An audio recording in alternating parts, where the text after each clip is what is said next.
Hey guys, I've got another great workout for you today. This one is called Kettlebell Tabata. As the name suggests, this workout is for a kettlebell. You can use a dumbbell for all of these exercises. They'll just be a lot less dynamic because with a dumbbell, the weight is centered, and with a kettlebell, the weight is offset, allowing you to swing and do a lot more dynamic work with the kettlebell. So again, you can use a dumbbell, but I highly suggest getting a kettlebell. You can order them on Rogue or Lifeline. There's plenty of places that you can get them. They are an awesome strength and conditioning tool. I would say pound for pound, buck for buck, they're the best thing you can possibly get. So Tabata refers to the interval format that you will be using today. So you're going to be doing 20 seconds of work followed by 10 seconds of rest, and you'll repeat that 8 times. So it's a total of 4 minutes at each station. You will need an interval timer for this, so you can use your own interval timer of your choice. I recommend the Gym Next Flex Timer. You can go to the App Store and find that. It's an app that you can use standalone, or obviously we have a timer, but you can just use it standalone on your phone. So for this workout, you're going to be doing 4 different stations. So the first station, you'll be doing clean and press. For the clean and press, you're going to do 20 seconds of reps on your left side, and then 20 seconds of reps on your right side. Obviously, you'll be resting for 10 seconds in between there. So 20 seconds left, 10 seconds of rest, and then 20 seconds right, and then rest. You'll repeat that 8 times, so it'll be 4 minutes total, like I said before. And then when you're done with that, you'll take about a minute, minute and a half, maybe 2-minute rest, and you'll move on to the second exercise, which are snatches or high pulls if you cannot do a snatch. Just like with the clean and press, you'll do 20 seconds on your left side, rest for 10 seconds, and then do 20 seconds on your right side, and then rest for 10 seconds. You go back to the top, repeat that for 4 minutes until you're done. Then you'll rest, again, 1.5, 2 minutes maybe, and you'll move on to the leg portion. So you'll be doing 20 seconds of squats, 10 seconds rest, and then 20 seconds of swings, 10-second rest, and then repeat until you're done with that. And then finally, you will go on to the 4th and final station, which is for your core. So you will do 20 seconds of thinkers, 10 seconds rest, and then 20 seconds of flutter kicks, and then 10 seconds of rest, okay? I hope you guys like this workout. It's about 16 minutes of work total, and with the rest, maybe we're looking at 25, maybe 30 minutes if you have a lot of rest in there. It'll get your heart rate up. Lots of good strength work in here too. So I hope you guys have fun. Let me know what you think in the comments. Film it, post it, tag us at CTA Madison. I hope you guys have a ton of fun. Thanks a lot, guys. So the clean and press is actually 2 exercises. It's a clean and then it's a press, all right? So for a clean, what you're doing is you're bringing the bell from point A to point B in the fastest, most efficient way possible, all right? So point A is the ground or this hanging position, all right? Point B is this rack position. The same thing for the press. You're gonna put the bell from point A, which is the rack position, to point B, which is the overhead position, in the most efficient way possible, okay? So for the clean, it's best to start with the bell about 8 inches to a foot in front of you. You're gonna squat down, chest out, butt out. You tilt the bell back. I hike the bell between my legs, okay?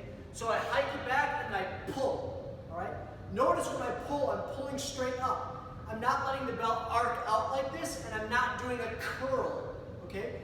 I'm pulling the bell straight up. So when I do that, I like to think that I'm like zipping up a jacket. That makes sure that the bell stays directly in front of me and doesn't swing out. Make sure your thumb stays center line, and that will ensure that you're bringing the bell straight up, okay? Another thing you can think of is elbow out, elbow in, and you can also think of shrugging your shoulder a lot. That'll help you generate power to pull the bell straight up, again, so you're not arcing it out and doing a curl, okay? Because a curl isn't wrong, it's just very inefficient. It takes a lot of strength to do this, all right? I can maybe do 3 or 4 of these with this bell. But if I do a clean, I can do this all day, okay? It's much more efficient, and it's a full body exercise, right? I'm using my hips, my hams, my quads, right? And obviously my arm and my shoulders. I'm using everything.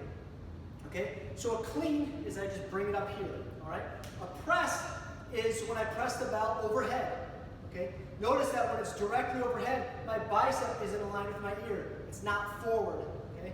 It's straight up at 12 o'clock, right? So I bring it from point A and I press it overhead. When I press it overhead, I can use my legs to help me.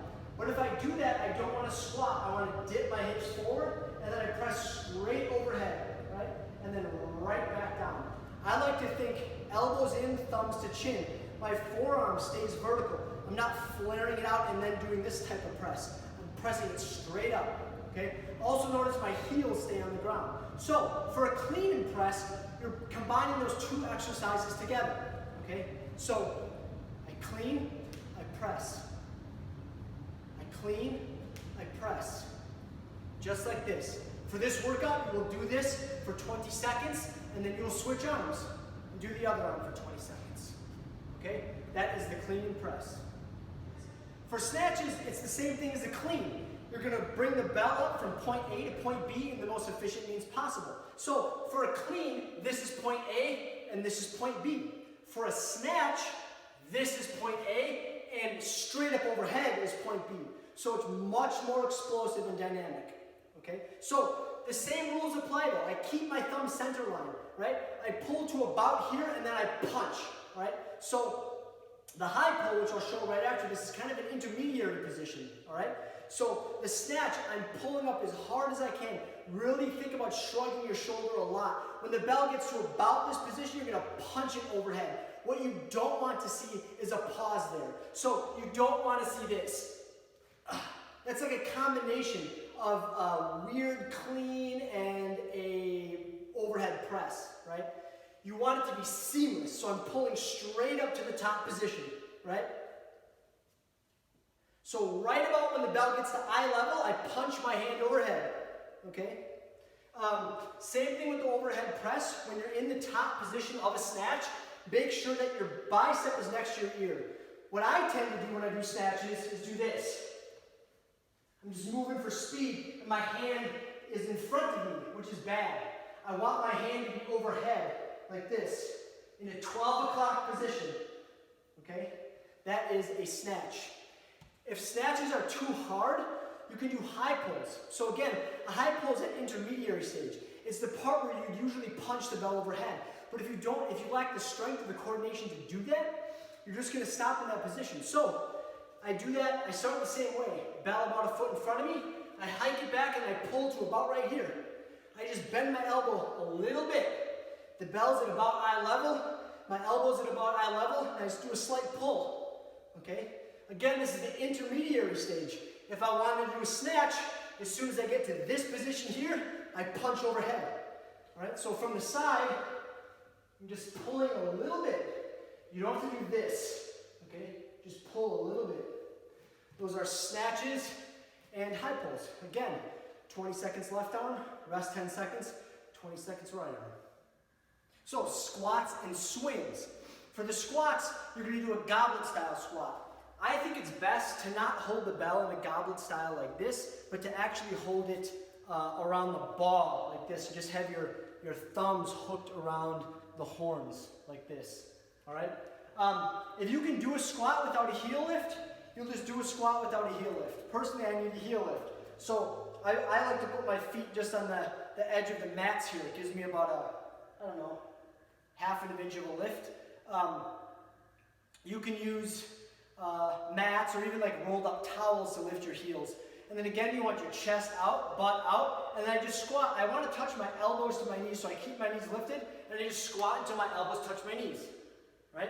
When I come to the top, I come to full extension, so hips forward. So I just touch my elbows to my knees and then go straight back up. All right, those are squats, very simple. Next, you will do kettlebell swings, right? The kettlebell swing, you don't want to squat. So what I see a lot of people do for the kettlebell swing is when they swing the bell between their legs, they squat really far down like this. It's not necessary. You just need a slight hinge of the hips, like this. Make sure that your chest stays out and your shoulders back. Try to just hinge at the hips when I do this. It looks just like this, all right? And a kettlebell swing, or if you're using a dumbbell, you are not lifting with your arms at all. I like to tell people that when you're doing a swing, your arm is like a wet noodle. Your arms are like wet noodles. They're just holding onto the bell.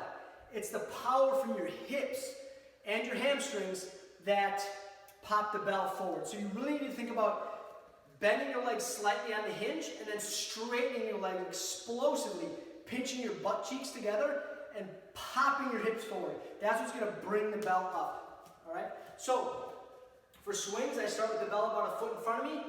I grab the bell with both hands. My chest is out, my butt is back. I swing the bell between my legs and then I pop it forward. So I'm just popping the bell forward, just using my hips and my legs. My arms are totally limp. I'm not using them to lift at all. I'm just obviously gripping the bell. Okay? That is the kettlebell swing. So you'll do the squat for 20 seconds, rest for 10, and then do the swings for 20 seconds. Now we have thinkers and flutter kicks. For thinkers, they're often called planks. You're going to start on your chest. Sorry about the train. You're going to start on your chest and your hips touching the ground. Now you want your elbows right underneath your shoulders and your hands in front of you like this, like in Sphinx pose, okay? Now you touch your toes on the mat and you just lift your hips, all right? You don't want your hips to sag too low and you don't want them to be too high. You want them to be neutral. It's very challenging for the core. You want to lift through the back of the neck so don't sag your head. Lift the back of the neck and then you'll hold here for 20 seconds, all right? Those are thinkers. And then you will switch to flutter kicks. So for flutter kicks, you're going to be laying on the floor, right, on your back. You want to flex your toes towards your knees, your hands at your side, your heels lifted. They never touch the mat. And I just kick my feet a little bit. Okay? That's it for 20 seconds. You can crisscross if you want. You can do really whatever you want. Just keep your legs moving. All right? So you'll do 20 seconds thinkers and then 20-second flutter kicks.